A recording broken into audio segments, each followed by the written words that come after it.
네, 저희 뉴스 1번지에서 매주 금요일마다 다양한 문학의 소식들을 짚어보고 있는데요. 오늘 문화공감 시간도 윤성은 문화평론가와 함께합니다. 안녕하십니까? 예, 안녕하세요. 오셨습니까?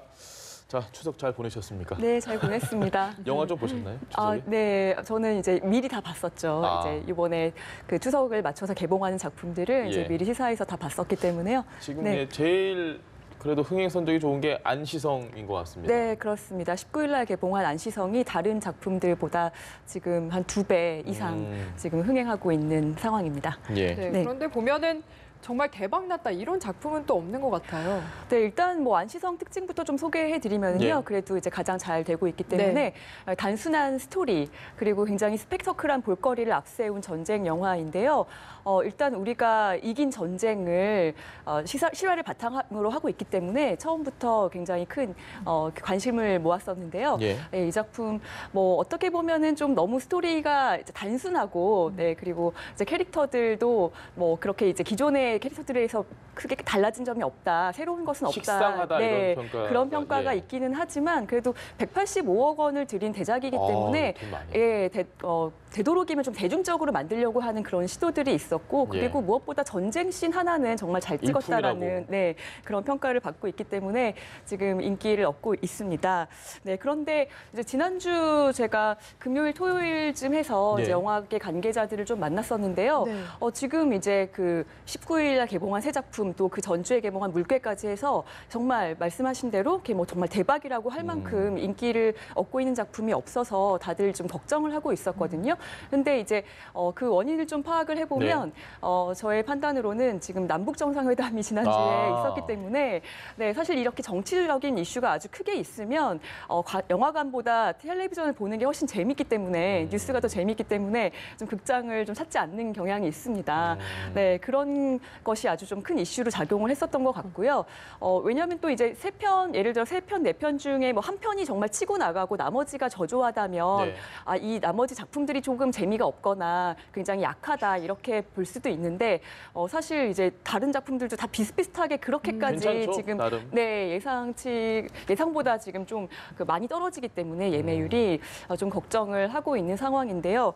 지금 그렇기 때문에 안시성도 그 손익분기점 돌파하려면 아직 한 200만 명 정도가 더 봐야 되는 상황이고 워낙 들인 돈이 많은 것 같아요. 네, 그렇습니다. 그리고 이제 명단과 협상 같은 경우도 지금 300만 명 정도는 가야 손익분기점인데 지금 아직 많이 모자란 편이죠. 그래서 조금 영화계에 근심이 깊은 상황입니다. 예전에 그 한석규 씨와 최민식 씨가 나왔던 영화 쉬리가 생각이 나는데요. 그때 보면 100만 넘으면 막 뉴스에 톱으로 나서 난리가 났었는데. 그랬던 옛날 얘기 있었죠. 지금 이렇게 멀티플렉스가 많이 생기고 난 다음부터는 이렇게 좀 관객들이 갑작스럽게 굉장히 늘어난 편입니다. 손익분기점이 굉장히 높아진 것 같습니다. 절대 강자, 절대 약자가 없는 이 상황, 과열 경쟁이 발목을 잡았다 이런 분석도 있습니다. 네, 그럴 수도 있겠지만요. 그렇지만 또 우리가 이제 여름 시장에 이제 매주 한 편씩 새로운 영화들이 개봉하면서도 다 그래도 골고루 인기를 얻었던 것들을 봐도 그렇고 이전까지의 수치를 봐도 다 잘 되는 경우도 분명히 있었거든요. 작년의 경우를 좀 비교를 해드리면 뭐 킹스맨 2와 범죄도시 그리고 남한산성이 겨뤘었습니다. 작년 추석에요. 킹스맨 2가 9월 27일 날 그 전주에 개봉하고 한 주 전주에 범죄도시와 남한산성이 같은 날 개봉을 했었는데 킹스맨 2는 약 500만 명의 관객을 불러 모았었고 범죄도시 690만 명. 재밌었죠. 네, 그리고 남한산성 385만 명. 재밌었죠. 조금 뭐 남한산성 같은 경우에는 또 대작이다 보니까 기대치에 조금은 못 미쳤지만 그럼에도 불구하고 지금 명단과 협상, 뭐 물개를 생각하면 상당히 이제 크게 박스오피스가 열렸던 상황이었는데 지금 이번 같은 경우에는 조금 이례적인 경우라고 할 수가 있을 것 같아요. 날씨가 너무 좋은 것이 좀 그렇죠. 극장 가기보다 코스모스도 봤는데요. 메밀꽃도 같이 있었습니다.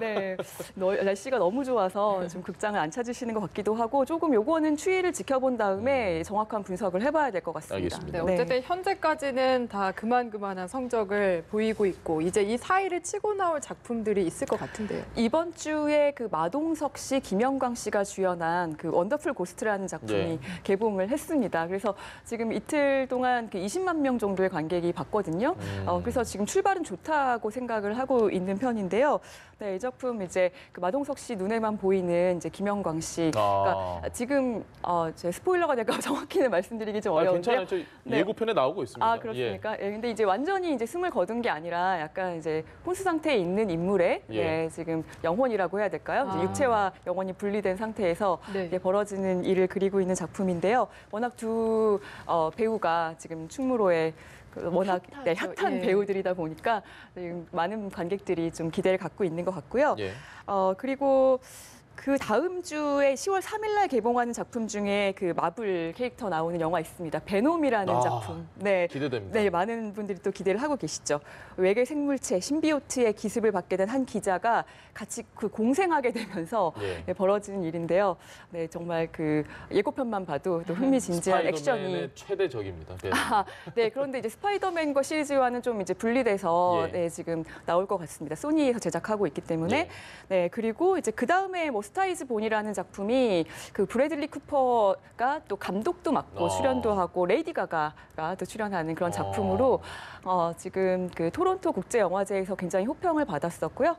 지금 한국에도 상륙을 기다리고 있습니다. 알겠습니다. 네. 또 하나의 예고편을 보고 기대를 했던 영화 개봉 전인데 암수살인.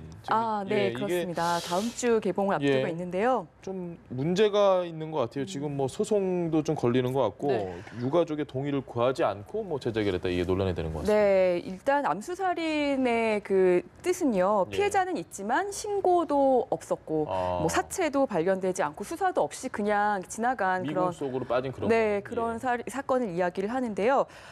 이제 감옥에서 추가 살인을 자백하는 한 그 범죄자와 형사의 이야기를 다루고 있습니다. 이제 보시는 것처럼 이제 주지훈 씨와 또 김윤석 씨가 주연을 맡은 작품이고 언론 시사가 끝나고 나서 반응이 참 좋았어요. 그렇기 때문에 조금 이렇게 그 어떤 다른 이슈가 생긴 것에 대해서 조금은 안타까운 마음인데요. 그 유가족 측의 변호사에 따르면 이렇게 그 피해자 여동생인 A 씨의 말에 따르면 이제 오빠의 살해 장면이 범행 수법이나 뭐 살해 지역까지 그대로 묘사가 되어 있어서 실제 있었던 일이 네, 영화에서 그렇죠. 네, 부산에서 있었던 살인 사건을 지금 소재로 한 작품인데요. 2007년을 2012년으로 바꾼 거 외에 별로 달라진 점이 거의 없다. 뭐 이제 그 전문을 보면은 99%가 거의 비슷하다. 그렇기 때문에 다시 한번 또 피해 그 유가족들이 굉장히 고통을 당하고 있다라는 그런 내용입니다. 네. 이게 유가족분들의 마음을 참 헤아리기가 저희가 감이 어려워서 이야기하기가 어려운데 보면은 이게 실화를 바탕으로 하다 보면 이전에도 비슷한 논란들이 계속 있어오는 것 같아요.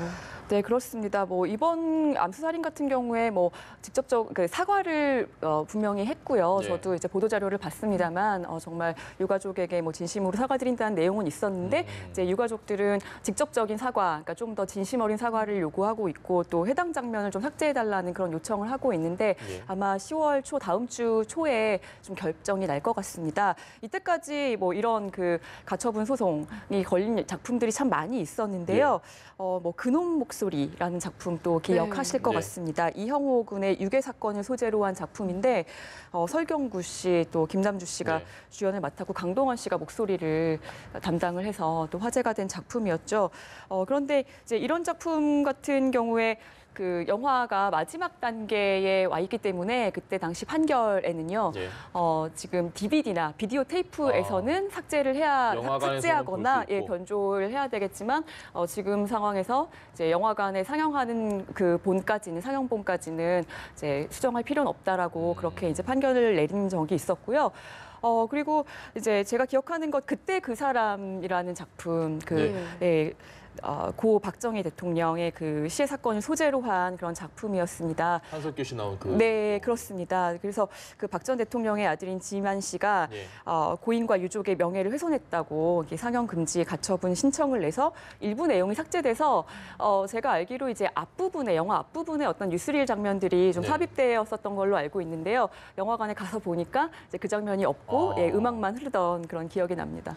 그러면 지금 말씀하신 대로 이 상영 금지 가처분 신청으로 논란이 됐고 이게 결국 판결을 받아도 막상 극장 가서 상영 금지되는 경우는 거의 없는 상황인 거죠? 네, 이제 방금 말씀드린 뭐 그때 그 사람들 같은 경우에는 이제 삭제가 됐지만 다른 작품들은 지금 대부분은 좀 표현의 자유를 조금 더 인정해주는데 이제 무게를 좀 실어주는 힘을 실어주는 식으로 이제 판결이 났었는데요. 지금 그 암수살인이 벌써 올해만 4번째 그 가처분 소송이 난 그런 작품이거든요. 그래서 지금 김광석, 미투 숨겨진 진실, 그리고 곤지암에 이어서 4번째입니다.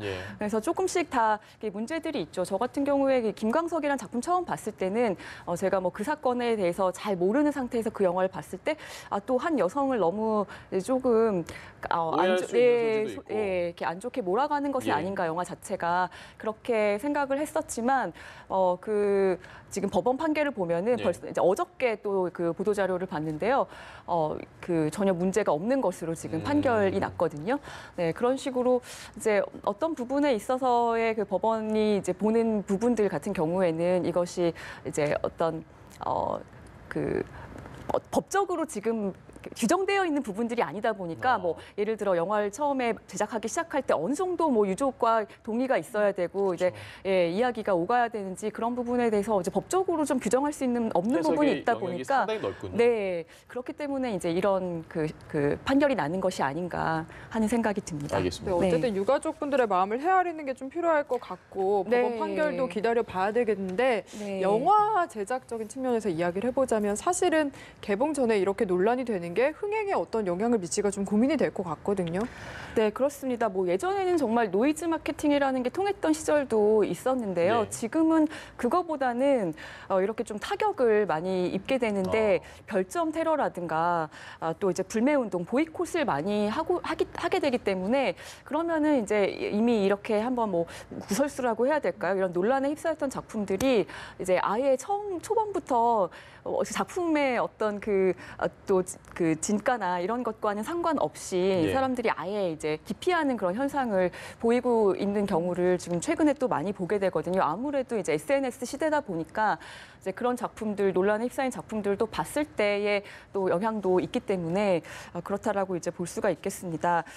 그 암수살인 같은 경우에도 이제 가장 문제가 되고 있는 것은 미리 유가족에게 그 유가족 측에 의하면은 전혀 한 번도 동의를 구하지 않았다라는 그런 측면이 문제가 되는데요.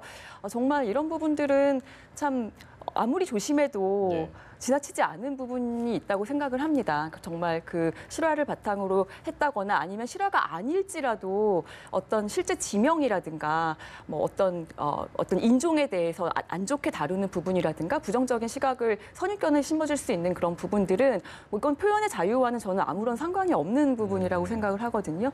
네, 많이 조심해야 되는 부분이겠죠. 알겠습니다. 제가 영화를 제작하는 입장이거나 아니면 연출하는 입장이면 그래도 실화를 바탕으로 영화를 만들면 성공하는 사례도 많고 뭐 헐리우드 같은 데 보면 실화가 엄청나게 성공하는 것도 많고 우리도 마찬가지고 그런데 또 이렇게 소송 걸리는 일도 많고 양날의 검인 것 같습니다. 희비가 엇갈리는 기준이 어디라고 보세요?